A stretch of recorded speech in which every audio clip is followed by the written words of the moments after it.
नमस्कार, मी श्वेता. तुम्ही पाहताय न्यूज 18 लोकमत. या बुलेटिनच्या सुरुवातीला बातमी आहे भांडूपच्या आगी संदर्भातली. मुंबईच्या भांडूपमध्ये ड्रीम्स मॉलमध्ये गुरुवारी रात्री भीषण आग लागली होती. मॉलमधील व्यापारी आता नुकसान भरपाईसाठी आक्रमक झाले. अल्पसंख्याक मंत्री नवाब मलिक यांनी जेव्हा आज मॉलला भेट दिली तेव्हा व्यापाऱ्यांनी त्यांना घेराव घातला आणि भरपाई जाहीर करण्याची मागणी केली. याआधी हे व्यापारी मॉलच्या आतमध्ये जाऊन नुकसानीचा आढावा घेऊ द्या अशी मागणी पोलिसांकडे करत होते. व्यापाऱ्यांचा आक्रमक पवित्रा पाहता प्रशासनानं राखीव पोलीस दलाला पाचारण केलं आणि व्यापाऱ्यांना शांत राहण्याचं आवाहन देखील करण्यात आलंय. ही एक्सक्लुझिव्ह दृश्य आहेत ज्यावेळेला अल्पसंख्याक मंत्री नवाब मलिक हे भांडूपमधल्या या दुर्घटनेच्या ठिकाणी आले होते, जिथे गुरुवारी रात्री ही भीषण आग लागली होती. तोच हा मॉल आणि तिथे नवाब मलिक आले असता या मॉलमध्ये ज्या व्यापाऱ्यांचं आगीमध्ये नुकसान झालंय त्या व्यापाऱ्यांनी नवाब मलिक यांना घातलेला हा घेराव. खूप मोठ्या संख्येनं तिथे हे व्यापारी आलेले होते ज्यांचं या आगीमध्ये नुकसान झालंय आणि या ठिकाणी पोलीस दलाला सुद्धा त्यामुळे पाचारण करावं लागलं.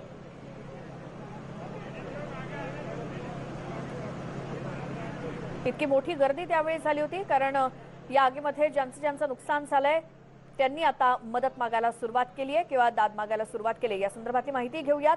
प्रफुल्ल साळुंखे आमचे प्रतिनिधी थेट या ड्रीम्स मॉलच्या बाहेरून आपल्या सोबत आहेत. प्रफुल्ल, ज्यावेळी नवाब मलिक आले होते त्यावेळी हा सगळा गोंधळ आपण पाहिला, सध्याची परिस्थिती काय? आता मी ड्रीम्स मॉल जवळ आहे आणि या मॉल जवळ ज्यांची दुकानं जळालेली आहेत असे व्यापारी जे आहेत त्यांनी खूप मोठ्या प्रमाणावर गर्दी केली आहे. या संपूर्ण गर्दीला नियंत्रण करण्यासाठी पोलिसांची मोठी कुमक जी आहे ती मागवण्यात आलेली आहे. या ठिकाणी आता आपण पाहू शकतो पोलिसांच्या गाड्या मोठ्या प्रमाणावर उभ्या आहेत आणि या सर्व व्यापाऱ्यांना शांत राहण्याचं आवाहन जे आहे ते केलं जात आहे. कारण लाखो रुपयांचं नुकसान जे आहे ते या व्यापाऱ्यांचं झालं आहे. साधारणतः 500 ते 600 व्यापारी असे आहेत की ज्यांचं संपूर्ण दुकान जे आहे ते जळून खाक झालं आहे. आपण एक दुकान जे आहे प्रातिनिधिक स्वरूपात आपण पाहू शकतो की हे पार्लर आहे. हे पार्लर कशा पद्धतीने या ठिकाणी जळालेलं आहे याची दृश्य आपण पाहू शकतो. संपूर्ण दुकान जे आहे ते जळून खाक झाल्याचं आपल्याला दिसत आहे. जे फर्निचर आहे ते देखील जळून खाक झालं आहे. ते यामध्ये जे सौंदर्य प्रसाधनाचे सामान ठेवले ते देखील जळून खाक झालं आहे आणि लाखो रुपयांचं नुकसान झालं आहे. आणि अशाच पद्धतीची दुकानं जी आहेत ते 500च्या वर दुकानं जळून खाक झालेत. आपल्यासोबत सपकाळ आहेत ज्यांचं हे दुकान जळालेलं आहे. आपण त्यांच्याशी चर्चा करणार आहोत. सध्या तुमच्या दुकानाची अवस्था काय आहे? दुकान आहे आमचं पूर्ण आतून जळालेलं आहे. अर्ध्यापर्यंत दुकानाला भरपूर आग होती. पूर्ण AC मेल्ट झालेले आहेत, पूर्ण प्रोडक्ट्स मेल्ट झालेले आहेत, काहीही राहिलेलं नाही. इथे मागचे ज्या पार्ट्सचं दुकान आहे तिथे तर फक्त लोखंडाच्या सळ्या राहिल्या, काहीच राहिलं नाही तिथे, काहीच नाही. आणि इथे पण काय राहिलं, सगळं मेल्ट झालेलं आहे, काही राहिलेलं नाही आमच्या दुकानात. तुम्हाला महापालिकेने आज जाऊ दिलंय का? नाही, आत नाही जाऊन दिला. आता आमच्या इथून यांनी काच फोडलेली आहे. काल आले त्या लोकांनी. आम्ही म्हटलं की आतून जाऊन आम्ही प्रोडक्ट तरी बघतो, ऍटलीस्ट मेल्ट झाले आम्हाला पण कळतंय. पण असं वाटलं की काहीतरी राहिलं असेल तर बघूया आपण, पण ते आत नाही जाऊन देतात. नक्कीच हीच अवस्था इतर दुकानांची देखील आहे. हो, सगळ्याच दुकानांची अवस्था झालेली. हे बोलत आहेत की शॉर्ट सर्किट झालेलं आहे, पण शॉर्ट सर्किट वन साईडून नाही होते. बरोबर आहे ना? इतर दुकानांची कशी अवस्था? इतर दुकानांचे पण पूर्ण जळून खाक झालेले आहेत सगळे.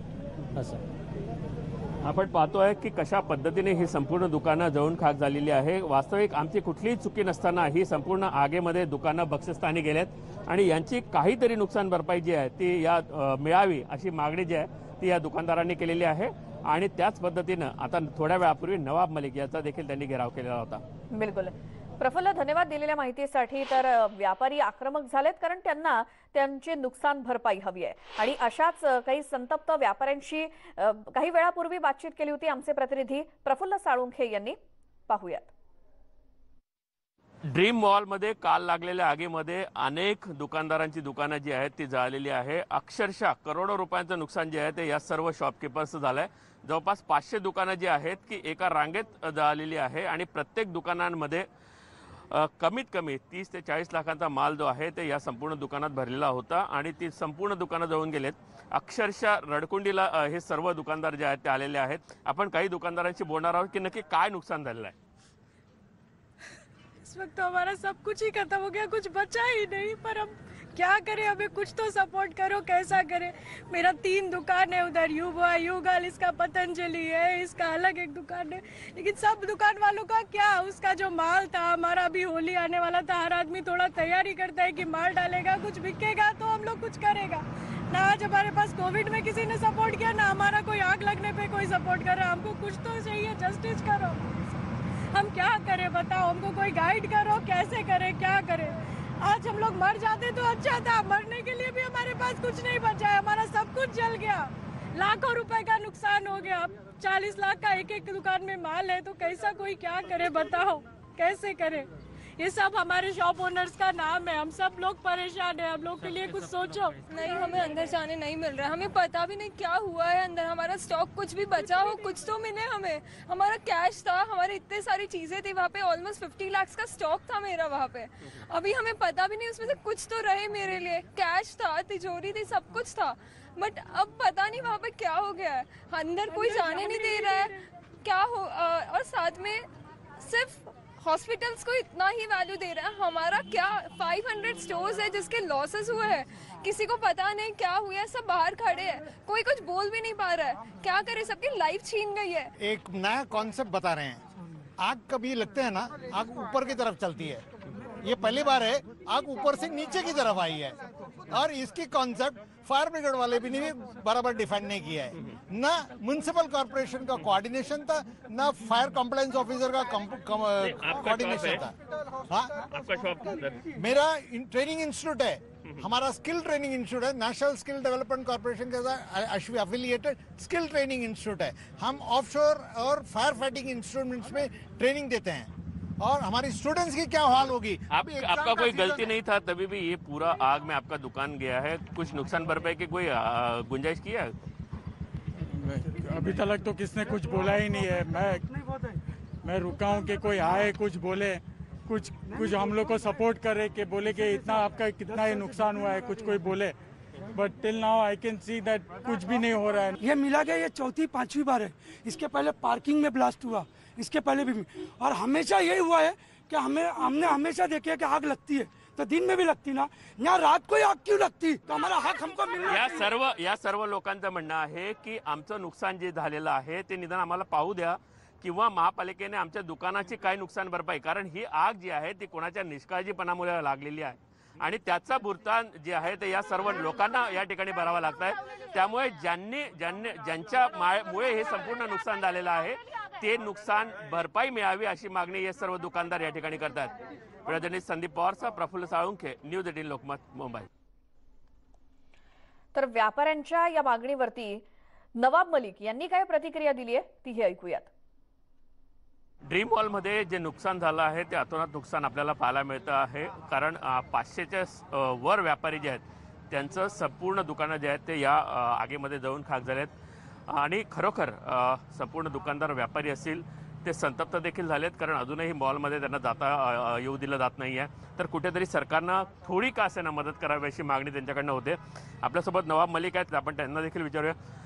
साहेब, एक सर्वात महत्त्वाचं म्हणजे की या ठिकाणी मॉल जळून खाक झाला आहे, पण कुठेही नुकसान भरपाईची अजूनही त्यांची मागणी जी आहे की मोठं नुकसान जे आहे त्यांचं झालेलं आहे। आता दुकानदार सगळे हे याचे जे गाळेधारक आहे ते आता जमलेले, त्यांची नोंद फायर ब्रिगेडच्या माध्यमातून होते। अजून कुणाला आत जाण्याच्या परवानगी दिलेली नाही, व्यक्तिगत पंचनामे हे अजून काही झालेले नाही। सगळ्यांना असं वाटतं की माझं सगळं जळालेलं आहे, पण आतमध्ये काय परिस्थिती आहे अजून पंचनामे व्यक्तिगत झालेले नाही। निश्चित रूपाने या आगीमुळे लहान लहान व्यापाऱ्यांचं नुकसान झालेलं आहे।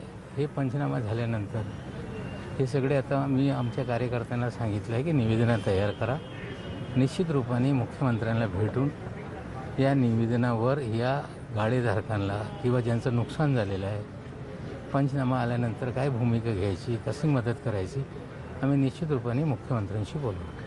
आता फेरीवाल्यांना आपण मदत करण्याची भूमिका घेतली, यांना पण काय मदत करण्याची भूमिका घेतली पाहिजे। निश्चित रूपाने या बाबतीत सरकार मुख्यमंत्रीच्या स्तरावर विचार करून निर्णय घेईल। नक्कीच कुठेतरी सहानुभूतीपूर्ण नियम जे आहेत, सहानुभूतीपूर्वक विचार जो आहे तो राज्य सरकार करेल असं मत जे आहे ते नवाब मलिक यांनी या ठिकाणी मांडलं आहे। पुढे जाणे संदीप पवारसह प्रफुल्ल साळुंखे, न्यूज 18 लोकमत, मुंबई। त्यानंतर पुढच्या एका मोठ्या बातमीकडे वळतोय। अंबरनाथमध्ये रासायनिक कंपनीच्या भूमिगत टाकीमध्ये साफसफाईसाठी उतरलेल्या 3 कामगारांचा मृत्यू झालाय। टाकीमध्ये असलेल्या गॅसमुळे या कामगारांचा गुदमरून मृत्यू झालाय। अंबरनाथ पश्चिमेच्या ITI जवळच्या कंपनीमध्ये घडलेली ही घटना. दरम्यान ठेकेदाराच्या निष्काळजीपणामुळे या 3 कामगारांचा मृत्यू झाल्याचं सांगितलं जातंय. अग्निशमन दलाच्या गाड्या घटनास्थळी पोहोचलेल्या आहेत.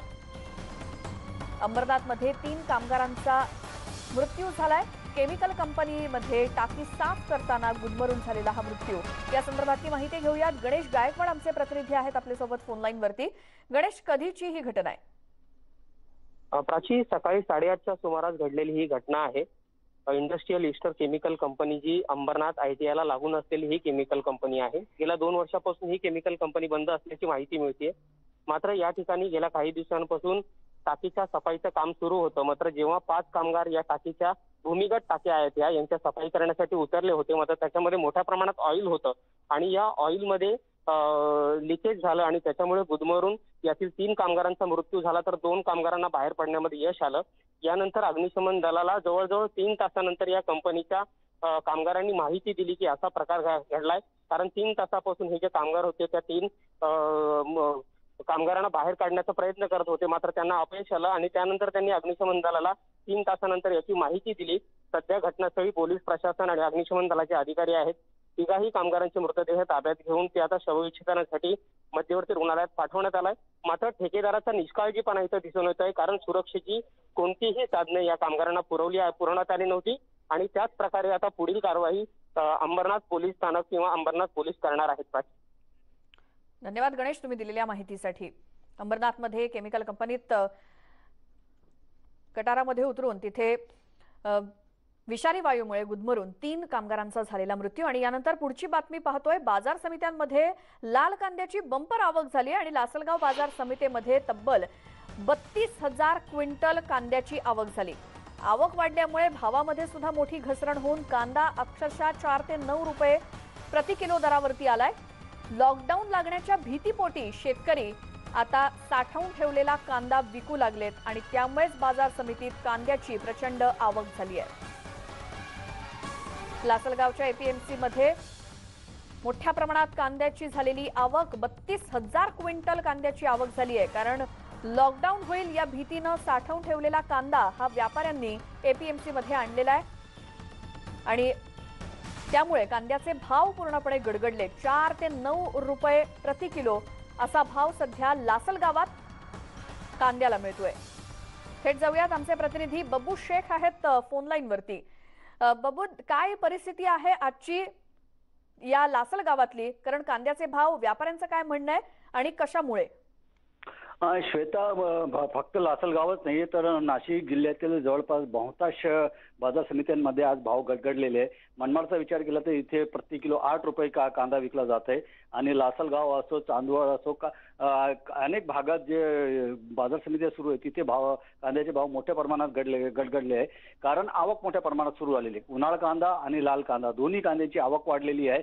आवक जास्त आणि मागणी कमी, त्याच्यामुळे भाव गडगडले. आणि विशेष म्हणजे लॉकडाऊनची भीती शेतकऱ्यांमध्ये पसरलेली आहे. कोरोनाची संख्या वाढत असल्यामुळे लॉकडाऊन लागतो की काय अशी शंका निर्माण झाल्यामुळे भीतीपोटी शेतकरी मोठ्या प्रमाणात कांदा बाजार समितीत आणत आहे. त्याचाही परिणाम भावावर होत आहे आणि त्याच्यामुळे भाव गडगडले. कुठे 4 रुपये, कमीत कमी 4 रुपये किलो, तर सरासरी 8 ते 9 रुपये किलो भाव कांद्याला मिळते. त्याच्यामुळे आता शेतकरी देखील हवालदिल झालेला आहे. मात्र त्याच्याकडे दुसरा कोणताही उपाय नाही, नाईलाज असतो त्याला हा कांदा विकावा लागत आहे. श्वेता, बिलकुल. आणि धन्यवाद तुम्ही दिलेल्या माहितीसाठी. लॉकडाऊनच्या भीतीनं व्यापाऱ्यांनी साठवलेला कांदा सुद्धा आता मार्केटमध्ये आणलाय आणि त्यामुळे इतक्या मोठ्या प्रमाणात आवक वाढल्यामुळे कांद्याचे दर गडगडलेले आहेत. पुढची बातमी आहे. कोरोनाचा वाढता धोका पाहता आता लोकांनी पूर्वीसारखं प्रवास करणं कमी केलंय. त्यामुळे विमानतळांवर आता प्रवाशांची संख्या अचानक कमी झाली आहे. याचा परिणाम म्हणून विमानतळावरील विविध स्नॅक्स पार्लर, आईस्क्रीमची दुकानं आणि हॉटेल्समध्ये शुकशुकाट दिसतोय. नागपुरातली ही दृश्य आहेत. लॉकडाऊनचा फटका व्यावसायिकांना कसा बसलाय या संदर्भातला तिथला आढावा घेतलाय आमचे प्रतिनिधी तुषार कोहळे यांनी. लॉकडाऊन यामुळे विमानांच्या फेऱ्या कमी झाल्या आणि त्याचा परिणाम विमानतळावर जी दुकानं असेल किंवा जी रेस्टॉरंट असेल, कॅफे असेल, आईस्क्रीम पार्लर असेल यावर देखील झालेला आहे. इथले जे कॅफेचे मालक आहे आपण त्यांच्यासोबत बातचीत करूया की या लॉकडाऊन काळामध्ये त्यांना त्यांच्या व्यवसायावर किती परिणाम झाला, आधी कसा व्यवसाय चालायचा ना आताची काय परिस्थिती आहे. सर अभी तो बिज़नेस बहुत डाउन है क्योंकि फ़्लाइट्स कम होने की वजह से सेल पैसेंजर्स नहीं है, तो पैसेंजर नहीं होने की वजह से सेल में भी बहुत तकलीफ़ हो रही है। कैसे भी करके सरवाइव करने की कोशिश कर रहे हैं यहाँ पे। फ़्लाइट्स नहीं आती है, फ़्लाइट्स कैंसिल हो जा रही है। पैसेंजर के जो फ़्लाइट्स में जो पैसेंजर का लोड होना चाहिए 180 का लोड होना चाहिए, उसमें 30-40 ऐसे पैसेंजर्स आ रहे हैं। उस वजह से बहुत तकलीफ़ हो रही है। कोरोना की वजह से, लॉकडाउन की वजह से पैसेंजर तो पहले बहुत कम आ रहे हैं और आते हैं तो बस सिर्फ चाय कॉफ़ी खाने को मना करते हैं, क्योंकि बाहर का अभी मतलब यहाँ लॉकडाउन की वजह से अभी थोड़ा बराबर। और अभी रात का भी कर्फ्यू लगने वाला है पूरे महाराष्ट्र में, और नागपुर में देखा जाए तो 7 बजे के बाद होटल्स, रेस्टोरेंट या कैफ़े बंद हो जाता है। तो उसका कैसा फर्क दिख रहा है, उसका परिणाम कैसे दिख रहा है? परिणाम तो बहुत ही बुरा दिख रहा है, क्योंकि रात को मेन सेल जो रहता है शाम में रहता है। शाम में क्योंकि पैसेंजर्स भी रहते हैं, बाहर के भी कस्टमर्स आते हैं, पर अभी लॉकडाउन होने की वजह से अभी वो भी नहीं आ रहे। तो अभी जो पार्सल हो रहा है थोड़ा बहुत होता है, पर ज़्यादा नहीं होता। पुढची बातमी आहे, काँग्रेसचे प्रदेशाध्यक्ष नाना पटोले यांनी शिवसेनेचे खासदार संजय राऊत यांच्यावरती टीका केली। संजय राऊत हे शरद पवारांचे प्रवक्ते झाले तसा टोला त्यांनी लगावला। इतकंच नव्हे तर संजय राऊत शिवसेनेचे प्रवक्ते राहिलेले नाहीत असं देखील पटोले म्हणाले। त्याचबरोबर शिवसेना ही यूपीएचे सदस्य नाही आणि याबाबत आम्ही मुख्यमंत्र्यांशी चर्चा करू आणि त्यानंतर याबाबत स्पष्टता करू असंही ते म्हणाले। तर आमच्या नेत्यांबद्दल कुठल्याही व्यक्तीनं असं वक्तव्य करणं आम्हाला मान्य नाही असं नाना पटोले म्हणाले। खासदार संजय राऊत हे आता शरद पवारांचे प्रवक्ते झालेले आहेत। एक शिवसेनेचे खासदार राहिलेले नाहीत किंवा प्रवक्ते राहिले नाहीत, अशा पद्धतीचे जे वक्तव्य सातत्यानं करतात, कारण की शिवसेना ही यूपीएचं कुठलेही सदस्य नाही आणि जेव्हा शिवसेना यूपीएची सदस्य नाही तर त्या पद्धतीचं वक्तव्य करायचा अधिकार त्यांना नाही असं आमचं मत आहे। पण अजूनही संजय राऊत त्या पद्धतीचं बोलतात। आता त्यांच्याबद्दलचं फार काही बोलावं असं वाटत नाही, पण मुख्यमंत्र्यांसोबत एकदा माझं आमोरसमोर बोलणं झाल्यानंतर या गोष्टीची आम्ही स्पष्टता त्यांच्यासमोर मांडू। आमच्या नेत्यांच्याबद्दल कुठल्याही व्यक्तींनी या पद्धतीचं वक्तव्य करणं हे आम्हाला मान्य नाही आणि त्या पद्धतीची भूमिका स्पष्टतेने आम्ही मांडणार। बुलेटिनमध्ये तुमचं स्वागत आणि मोठी बातमी आहे, पंतप्रधान मोदींच्या बांगलादेश दौऱ्याचा आजचा शेवटचा आणि दुसरा दिवस। मोदींनी आज बांगलादेशचे संस्थापक बंगबंधू शेख मुजीबुर रहमान यांच्या मजारीला आदरांजली वाहिली। बांगलादेशच्या पंतप्रधान आणि शेख मुजीब यांच्या कन्या शेख हसीना या देखील यावेळी उपस्थित होत्या। याआधी पंतप्रधानांनी जशोरेश्वरी मंदिरामध्ये दर्शन घेतलं। काली मातेचं स्वरूप असलेल्या जेरोश्वरी देवीच्या चरणी मोदी नतमस्तक झाले। हे मंदिर 51 शक्तिपीठांपैकी एक मानलं जातं।